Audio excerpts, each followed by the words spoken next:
You keep asking for success like it's going to knock on your door and introduce itself. Let me tell you something. Success don't show up to the lazy. Success don't visit the casual. Success don't flirt with the comfortable. It shows up when you grind so hard that your own reflection don't recognize you no more. If you ain't willing to sweat when nobody's watching, if you ain't willing to cry in silence and still not quit, then I'm telling you right now, you don't want it bad enough. You want to feel good, but this ain't about feelings. This is about finishing. You keep putting your emotions in the driver's seat. They don't belong there. Stop letting how you feel dictate what you do. You feel tired? Work harder. You feel disrespected? Work harder. You feel overlooked? Work harder. Because listen to me, when you're truly called, you don't need confirmation. When you're truly built for it, you don't wait to be seen. You see yourself, and that's enough to keep going. You want peace? Learn to work without applause. You want power? Learn to grind in silence. You want purpose? Stop reacting to everything that don't serve your assignment. Detach. Not because you don't care, but because you care too much to get distracted. You care too much to be pulled out of alignment every time your feelings get bruised. That ain't strength. That's spiritual immaturity. Grown folk don't respond to everything. They respond to purpose.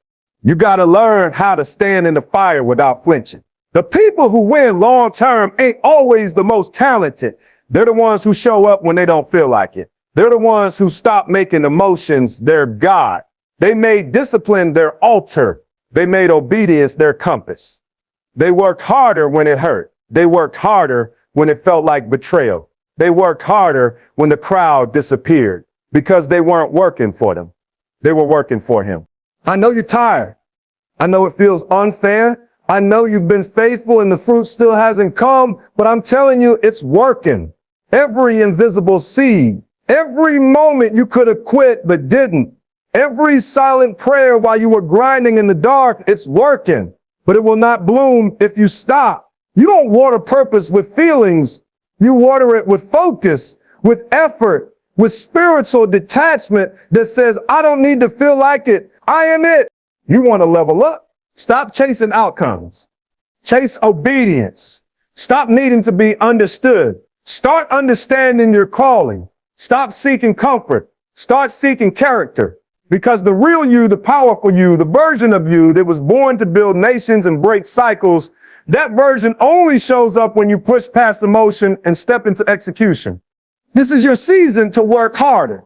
Not just physically, but mentally, emotionally, spiritually. Work harder at protecting your peace.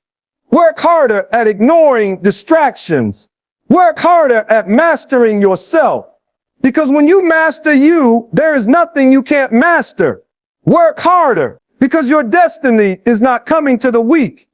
It's coming to the ready. You've been waiting for a breakthrough. God's been waiting on your work ethic.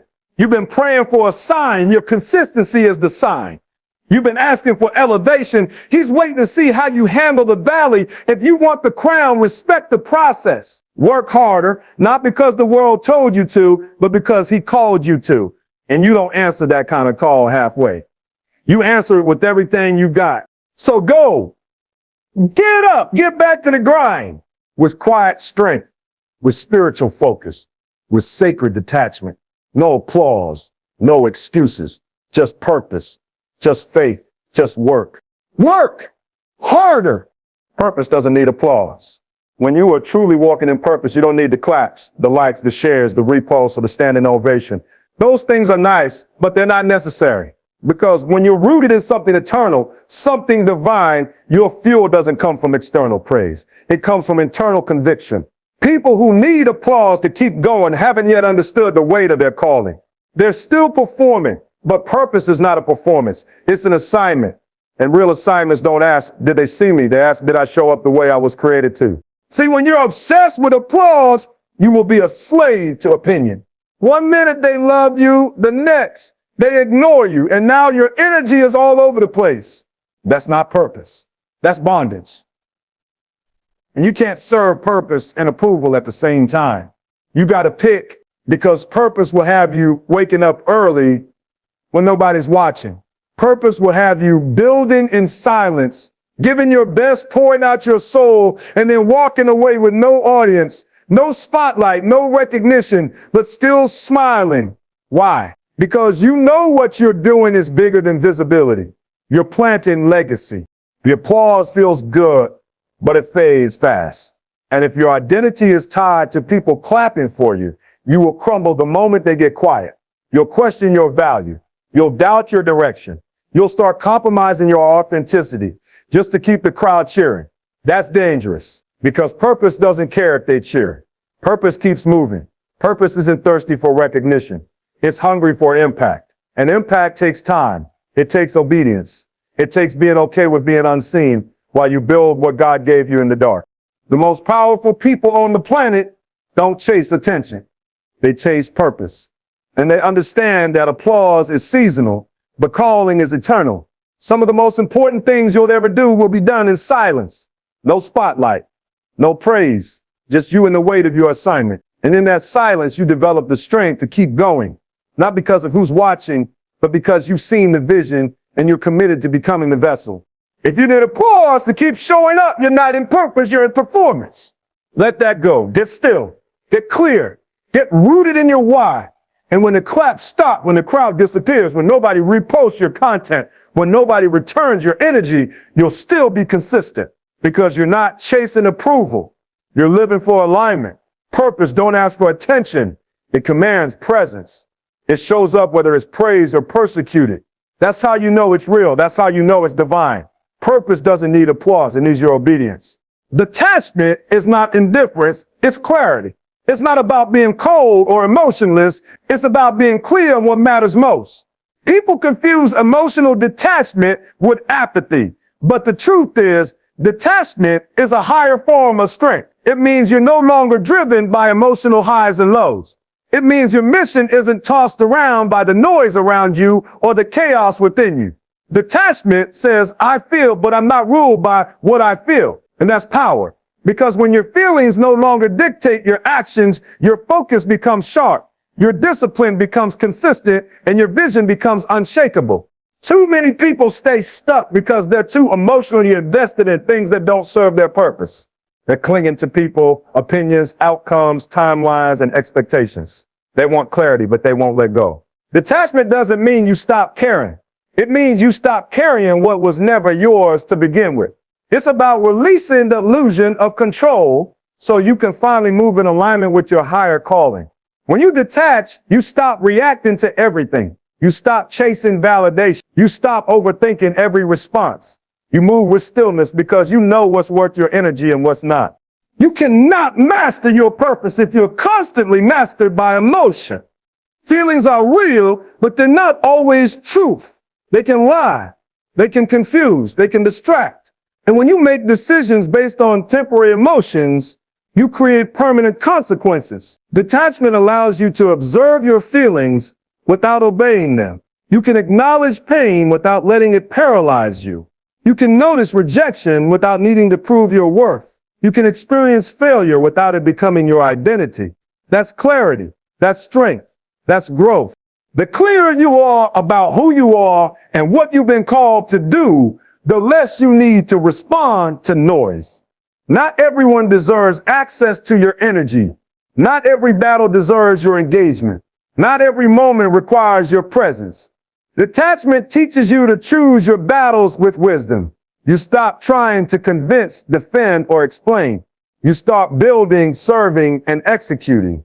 You stop reacting and you start rising. People will misunderstand you when you detach. They'll say you've changed. And you have. You stop entertaining dysfunction. You stop feeding your ego. You stop delaying your purpose. That's what clarity does. It cuts off the excess. It silences the chaos. It makes room for excellence. Detachment doesn't make you less loving. It makes you more intentional. You don't waste time pouring into the wrong things anymore. You don't try to fix what doesn't want healing. You don't force alignment. You flow with divine timing. This kind of clarity costs you. It costs comfort. It costs popularity. It costs being liked. But what you gain in exchange is priceless. Peace, purpose, power. That's why detachment is not a lack of care. It's a deeper understanding of what really matters and a refusal to be enslaved by anything less. Working harder is a form of worship. It's not just about getting things done. It's about how you do them and why. Every moment you commit to discipline. Every hour you grind when no one's watching. Every task you complete with integrity, you are offering something sacred. You're saying this matters. You're saying I've been given something by God and I'm not going to waste it. It's not just work. It's reverence. It's not just productivity. It's obedience. When you approach your grind as worship, everything changes. The pressure to perform turns into a desire to serve. The need for applause fades and purpose takes its place. See, people think worship is just what happens in church, but real worship is a lifestyle. It's how you show up when no one's around. It's how you talk to people when there's nothing to gain. It's how you pursue excellence when average would be easier. That's worship. That's honor. That's the mindset of someone who understands that their gift didn't come from man and they're not working for man either. You weren't created to just survive. You were designed to multiply, to dominate, to reflect divine excellence. And that means you don't approach your assignment casually. You give it your all, not because it's easy, not because it always feels good, but because it's sacred. Every rep you do in the gym when you're exhausted. Every page you write when your brain is foggy. Every client you serve with excellence. Even when they don't say thank you, it's all worship. You're honoring your assignment. You're taking what you've been given and returning it with increase. That's what faithful people do. That's what purpose-driven people understand. They don't see hard work as punishment. They see it as praise. They see it as proof that they're alive, that they've been trusted with something meaningful, and they refuse to bury it out of laziness, fear, or entitlement. When you work harder, you're not just chasing goals. You're aligning your spirit with your creator. You're saying, I'm ready. I'm committed. I'm not just asking for blessings. I'm preparing for them. And preparation is praise.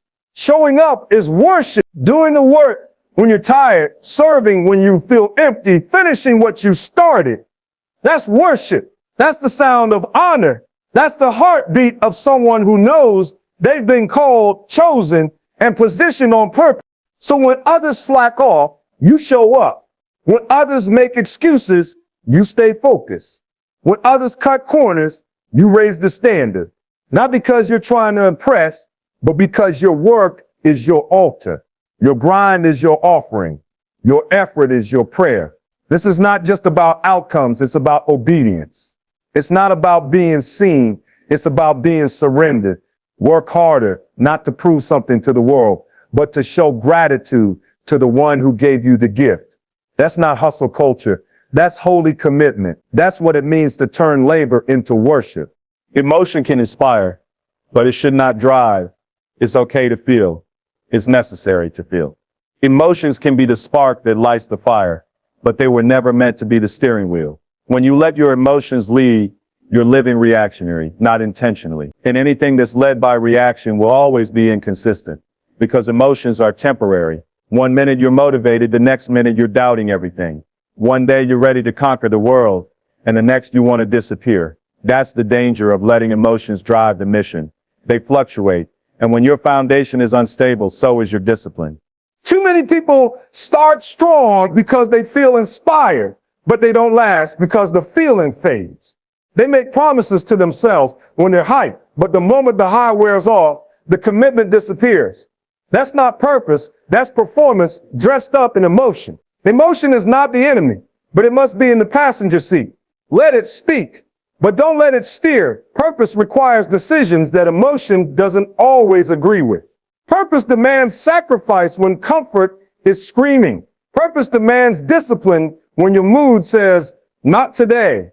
You've got to get to a place where your mission matters more than your mood, where your commitment is bigger than your craving, where your actions are driven by your values, not by your vibes. Because the truth is, the people who win, the people who build legacy, the people who make real impact, they feel just like you do.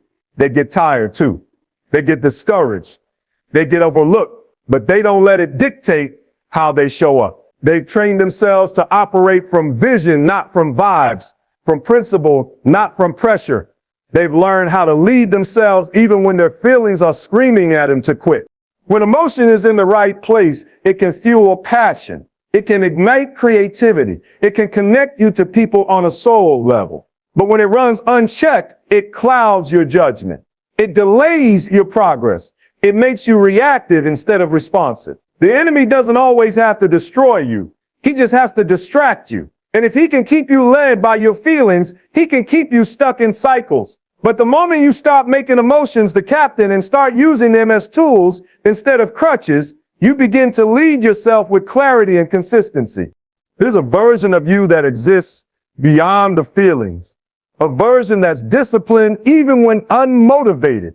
A version that's obedient even when uncomfortable. A version that shows up even when unseen.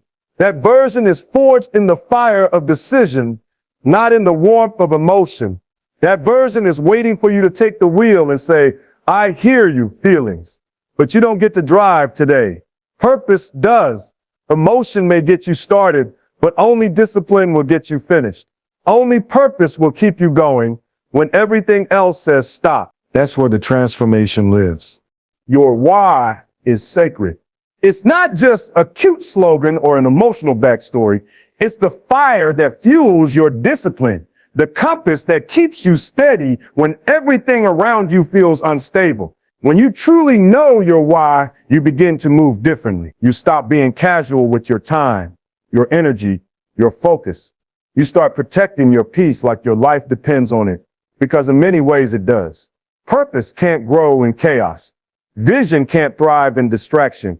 And your why, that deep-rooted, heaven-ordained reason you wake up in the morning, is too important to let it be polluted by people who don't carry your same weight.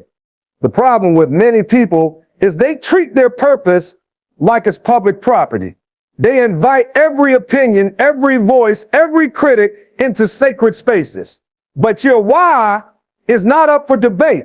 It's not supposed to make sense to everyone. It wasn't given to the crowd. It was given to you. And that means it's your responsibility to protect it, not defend it, not explain it, just protect it. Some people won't understand why you're waking up early. They won't get why you're grinding in silence, sacrificing comfort, passing up opportunities that don't align. That's okay. They're not supposed to. Stop trying to get agreement from people who don't carry your calling. When you truly honor your why, distractions lose their power. You stop needing to respond to every challenge. You stop wasting energy proving your worth.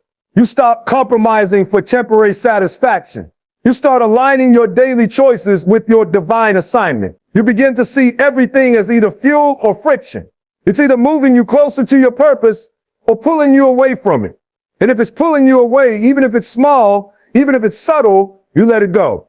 Because nothing is worth sabotaging your why. You weren't created to live average. You weren't built for convenience. You were designed to carry something powerful, something unique, something eternal. And that requires you to move with intention. You don't just grind harder, you grind smarter. You guard your environment, you choose your conversations. You manage your mind. Why? Because your why is sacred. And if you lose sight of it, you'll drift. You'll end up working hard in the wrong direction. You'll spend years climbing the ladder only to realize it's leaning against the wrong wall. That's why clarity is key. That's why boundaries matter. Everything about your life should reflect the value of your why. Your habits, your routines, your standards. They should all speak to how deeply you honor what God placed inside you. You're not grinding to be seen. You're grinding because you've been called. And when you treat your why like it's holy, you stop settling for what's common. You stop entertaining what's convenient.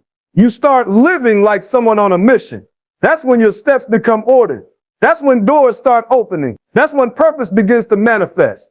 Not just in your hustle, but in your whole life. The disciplined don't chase. They attract. They're not running after opportunities, validation, attention, or approval. They're becoming the kind of person who draws those things by who they are, not by what they demand. Discipline builds Magnetism. There's a quiet power that comes with consistency, with showing up, with doing the work over and over again, even when nobody's watching. That kind of character speaks louder than ambition ever could. While the world screams to be seen, the disciplined person lets their fruit do the talking. They don't waste time begging for doors to open. They prepare so well that doors open on their own. People think chasing means you're hungry, that you want it bad. But sometimes chasing is a sign of insecurity, not purpose. When you know who you are and you know what you carry, you don't need to knock on every door. You become the door. You become the solution. You become the environment that opportunities want to enter. That's what discipline does. It builds you into someone the world can't ignore, not because you're loud, but because your results are undeniable. People may overlook you at first, but over time, the consistency becomes impossible to deny. When you chase, you often compromise. You bend your standards. You say yes to things that don't align just because they look good or feel urgent. But the disciplined aren't desperate. They know that waiting with integrity is better than rushing with anxiety. They understand that when you build in silence and master your craft, what is meant for you will find you.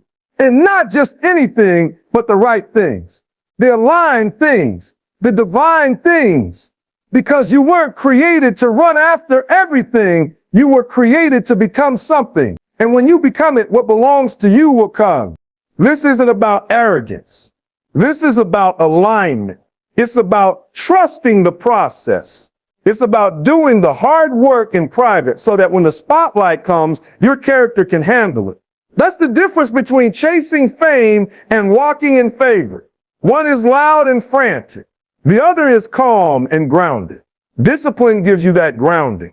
It teaches you how to build when nobody claps, how to stay ready when nothing's happening, how to remain faithful when the progress feels invisible.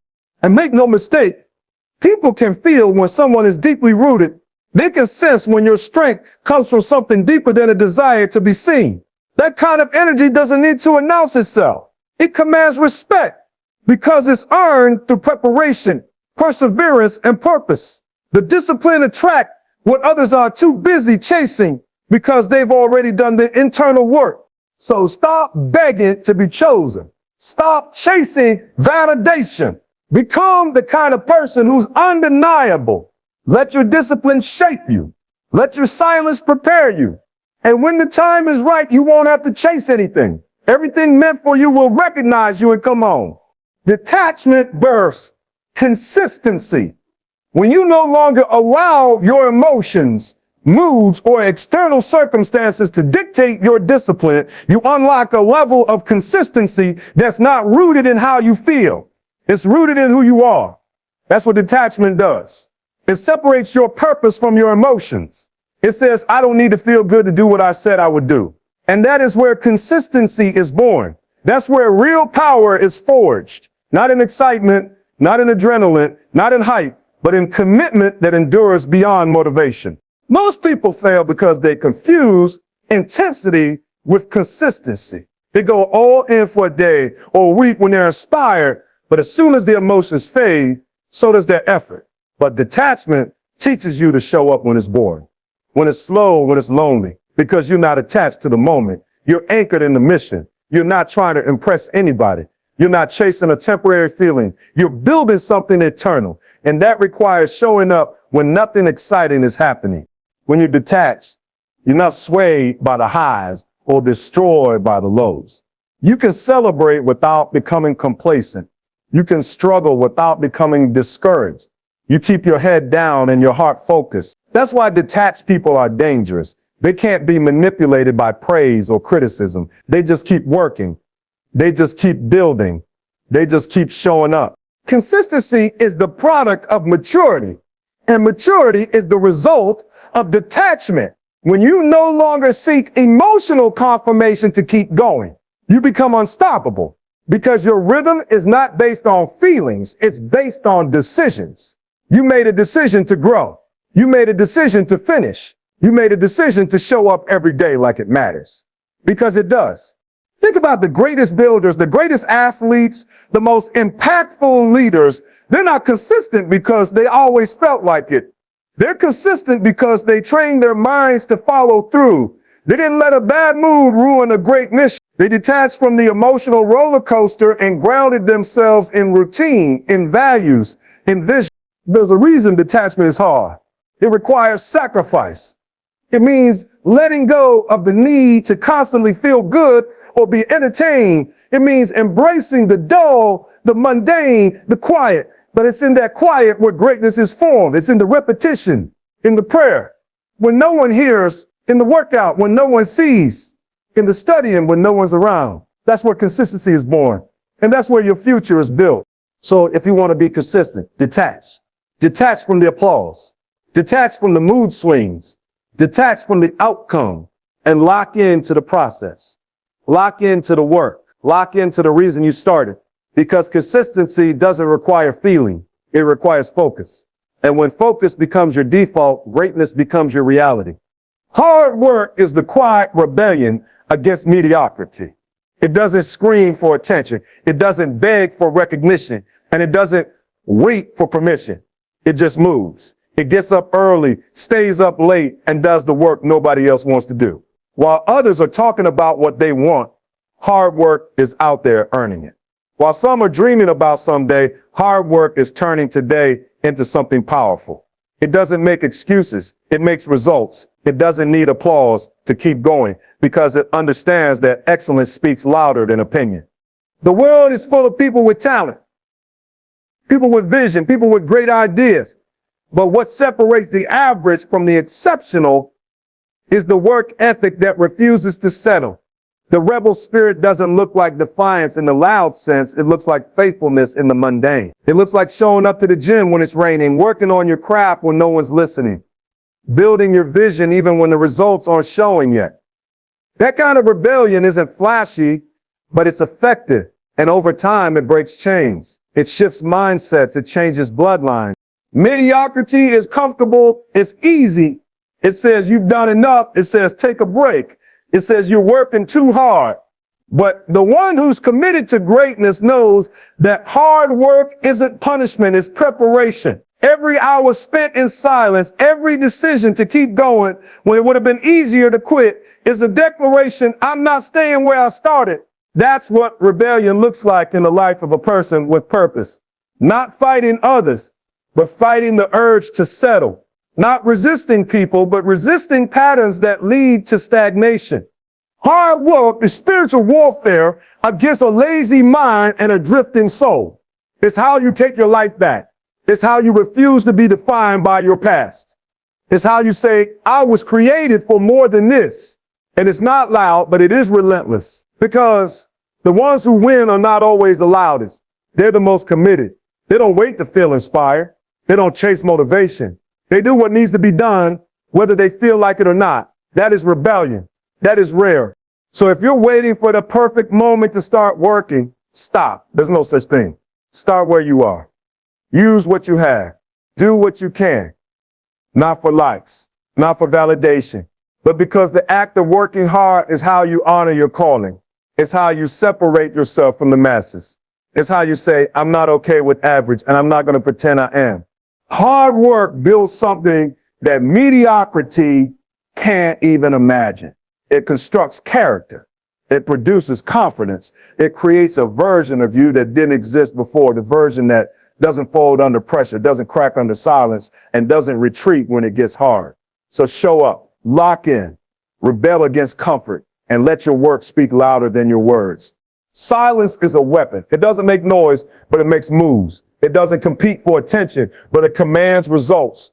In a world where everybody wants to be seen, where everyone is posting, performing, and promoting, silence becomes a rare and powerful force. It's not weakness. It's control.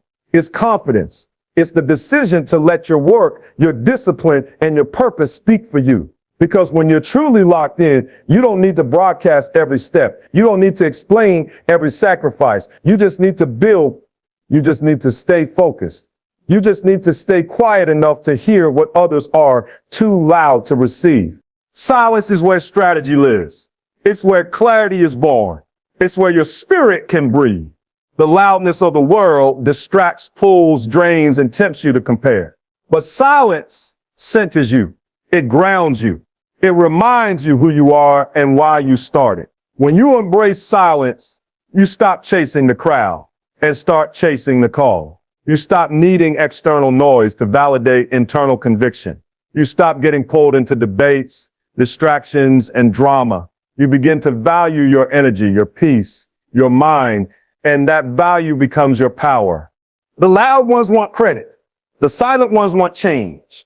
The loud ones want followers. The silent ones want fruit. Because when you're doing real work, you're too focused to keep updating everyone. Your silence isn't secrecy. It's protection. You're protecting your progress from premature exposure. You're protecting your purpose from unnecessary commentary. You're protecting your spirit from shallow praise that doesn't match the depth of your journey.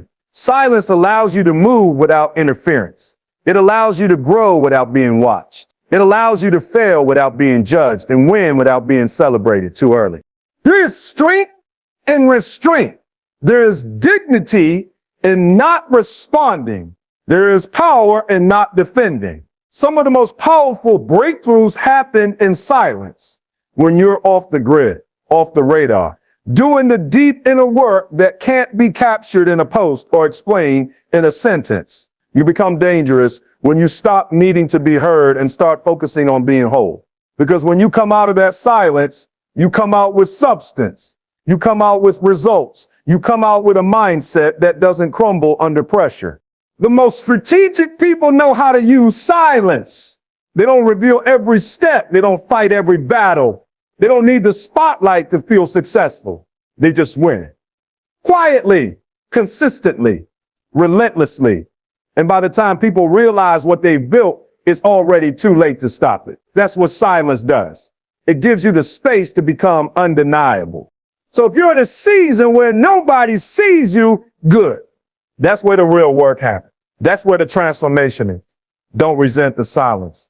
Don't run from it. Lean into it. Honor it. Use it. Because silence is not your weakness. It's your weapon. And when you wield it well, nothing can shake what you're building. The mission is bigger than the moment. When you live with purpose, you stop being consumed by temporary feelings, short-term setbacks, and surface-level distractions. You begin to recognize that what you're building isn't just about this week or this season. It's about legacy. It's about obedience. It's about fulfilling something that was placed on your life long before anyone even knew your name. And when you really grasp that, you stop reacting emotionally to things that don't even matter in the grand scheme. You start asking different questions. Instead of how do I feel about this, you ask, how does this serve the mission? Moments will come that try to break your focus. Disappointment, betrayal, exhaustion, delay. But those are just moments. They are not definitions. They are not final. They are not permanent. When you forget the mission, the moment feels overwhelming. But when you stay rooted in the mission, the moment becomes a lesson, a stepping stone, a test. It's temporary. That's why emotional detachment is critical. Not because you don't care, but because you care too much about what truly matters to be derailed by what doesn't. You were called to more than just surviving today. You were designed to build something that outlasts you. And that doesn't happen by accident. It happens through intentionality, through discipline, through the decision to show up even when the current moment feels unkind. When you live for the mission, you understand that hard days don't mean you're off track. They mean you're being forged. They mean you're growing. They mean the vision is being tested before it's trusted. The moment might feel heavy, but the mission gives it meaning. That's how you endure. That's how you push through the boredom, the criticism, the silence, the delays. Because you're not here to be understood. You're here to complete something. And completion requires clarity. It requires sacrifice. It requires a deeper level of maturity that refuses to let emotions make permanent decisions in temporary situations. The person who lasts isn't the one who feels the strongest. It's the one who remembers why they started when everything in them wants to stop. You can't afford to be distracted by moments. You can't afford to get stuck in what someone said. how someone treated you or how long it's taken. You're not running a sprint. You're running a marathon. You're not building hype. You're building history. That takes time. That takes spiritual stamina. That takes a vision that's bigger than your current mood. When you anchor your soul to the mission, every moment starts to make sense, even the painful ones. You see the rejection as redirection. You see the delay as development. You see the silence as preparation. That's what happens when your eyes are fixed on a bigger picture. So no matter what this moment looks like, don't let it shake you. Keep going. Keep building, because the mission will still be here tomorrow. The question is, will you still be showing up for it?